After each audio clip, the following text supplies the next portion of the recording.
What is going on, everybody? Welcome back to Phones and Drones. As you can see here, we have a little bit of a different video for you guys today, and we actually just got back from the gorgeous state of Hawaii, and wow, pictures, videos that you've seen do not do this place justice. We actually got to stay at Waikiki, and as you can see right here from our initial drone footage, this is one of the more touristy areas with all the hotels. There's about 3 Hiltons and a ton of Sheratons and other locations to stay at right on the beach, and it is as gorgeous as you hear about. Everything about this location just screams relaxation. The islanders were very welcoming. It almost felt like time was slowed down a little bit. This place is gorgeous, and I really just want to touch on a couple of the places that we went to during this trip and kind of what there is to do as well. So for the rest of the video, we'll go ahead and check out some of the stops we went to, from the Dole plantation to the lagoons, to deep sea fishing, to an overlook, to Diamond Head. There is just so much to do.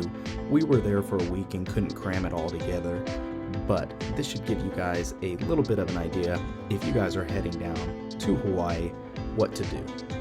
Let's go ahead, jump right into this one.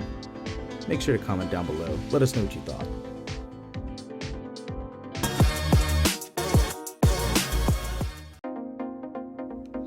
Alright, so first things first, flying during COVID has been an interesting experience. You have to wear your mask at all time, in the airport and on your plane. But once you're on your plane, one useful addition that at least American has added is this little bit right here. It's actually a phone holder, so if you want to use your tablet or phone, you can set it right in here and makes it a little bit more convenient. Total side note, but just want to let you know that that exists now. First stop along the way, as you can see, was the Dole plantation. You hear a lot about this. It's where they really field all their pineapples from for the island. Dole's been around here for a number of years, and it was gorgeous. There was a ton to do. There is a maze, there is a guided tour, there is a bunch of vegetation to check out, and it is really just a gorgeous place. Super busy, but I definitely recommend getting in and checking it out if you've never been. It is definitely a good use of time. As you can see here also, there's a ton of different kind of pineapples. These red ones here were definitely new to me. Actually have a background in produce, and I've never seen a red pineapple before in addition to the regular green and yellow ones. So this was pretty neat to see. In addition, it does get very hot out there. Keep in mind the lines do get very long, and just to do the train ride that runs 20 minutes, there was an hour and a half wait to get on when we went around 10 a.m. Beyond that, gorgeous area, very cool to see the history of how they actually pick the pineapples and all that. Moving on from Dole, we actually went to an overlook that was gorgeous. It was so windy, but it definitely gave you some breathtaking views. I'm sure I'm going to butcher the name, but it's the Nuuanu Palai State Wayside. That was the name of this specific overlook that we went to. Again, gorgeous as can be. Super windy, keep that in mind. You're not going to be able to fly a drone out here if you choose to. You're going to lose your hat. Just be mindful of all that. The next location we stopped at was Diamond Head, and you guys have heard all about this location. It's very well known. It is in a lot of movies and a lot of pictures of the island. It is one of the most famous landmarks in Oahu and really the total state of Hawaii. Yes, it used to be an active volcano, but it hasn't really spewed any ashes for more than 150,000 years. Hiking this baby was not as difficult as a lot of other trails are that I've heard from the island. It is pretty much groomed for the most part. There is some raw rock you're going to be walking on, but this volcano started something like 2.5 million years ago, that erupted below sea level, and the crater you can see at the top of this trail just looks gorgeous. The views, again, like the overlook, really give you some breathtaking moments. It takes about anywhere from 20 to 45 minutes. This next area was just gorgeous. It's well known to see sea turtles, on the beach eating or swimming in the water. It's very popular for surfers as well, as you can see. I don't remember the exact name of this location, I apologize. It's very close to North Shore, but it's breathtaking. Again, the views here are great. You can see the little cutout on the island right here as we speak. And here are some of those sea turtles. They were just swimming in the water, nobody was bothering them, and just seeing these giant sea turtles in person is a sight to behold. You see them on movies and all that, but actually seeing how large they are and just how peaceful they are is really neat to check out. I liked it. Not too much else to this location. You can obviously bag a lunch, sit on the beach, swim in the water if you choose. It is very rocky, so just keep that in mind, as you can see here. But moving beyond these sightseeing locations, I want to jump into what I was most excited about here, and that was all the water activities, starting with deep sea fishing. So we went out and did a little bit of deep sea fishing. There's a ton of charters that are available. If you so choose, you can do shared charters, private charters, and the views you get, especially leaving in the morning, left about 6 a.m., is breathtaking. You can see Diamond Head in the back here. Surfers are bright and early catching some waves right by where the docks are, and it was a fun experience. I actually live in Florida, so we can fish regularly, but what you catch out here on the island is just unlike any other. You are usually going trolling if you're going out deep sea fishing, and we went trolling for marlin, mahi, swordfish in general.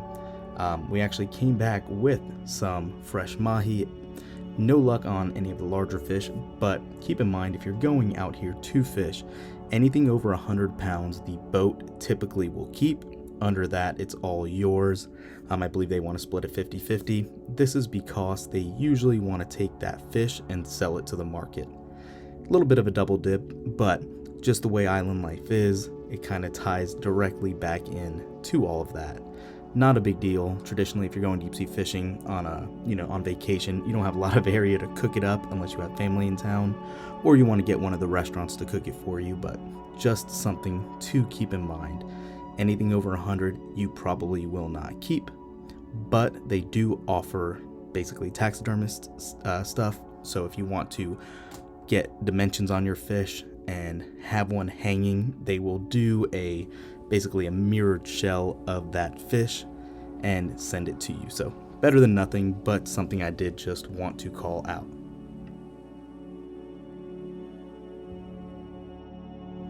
Alright, and continuing the theme with water activities, you cannot beat snorkeling, whether at Hanauma Bay or some of the other lagoons that are available.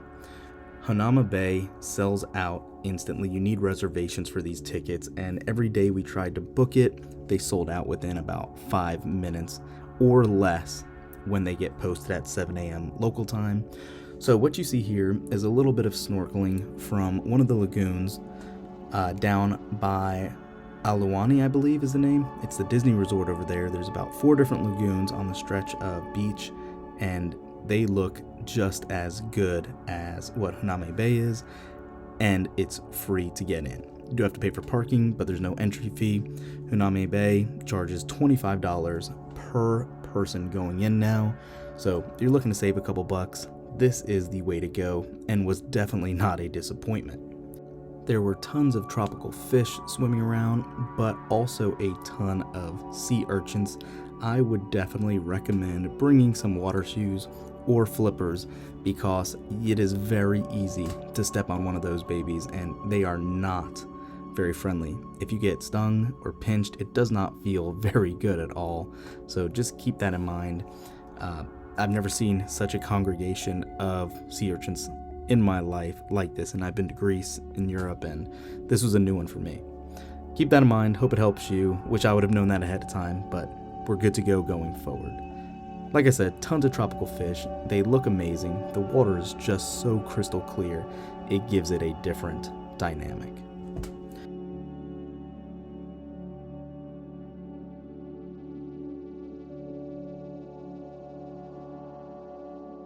So as you all can see, there is a ton to do on Waikiki. We didn't even touch on all the shopping, all the other outdoor adventures. But one thing to keep in mind, whatever you're here to do, 90% of the time it's going to be outdoors, it's going to be warm. Make sure you wear the right shoes, bring the right sunscreen. A lot of it isn't really advised because of the reefs, so just make sure you do your research in that regard so you don't kill those while wearing your sunscreen. I can't stress how gorgeous of a place this is. If you were looking at this video, you already know that, but we had such an amazing time out here. We're hoping to go back now next year or somewhere in the near future just because there's so much to do. I'm not going to ramble on. Enjoy the rest of the sights from this video. This is us leaving from the airport at the sunset in Hawaii. And that's it, guys. Let me know what you thought. Leave a comment down below. What else would you recommend to see and do in Waikiki? Let us know what you thought of the video as well. Give us a thumbs up. We appreciate it. We'll catch you in the next one. Peace.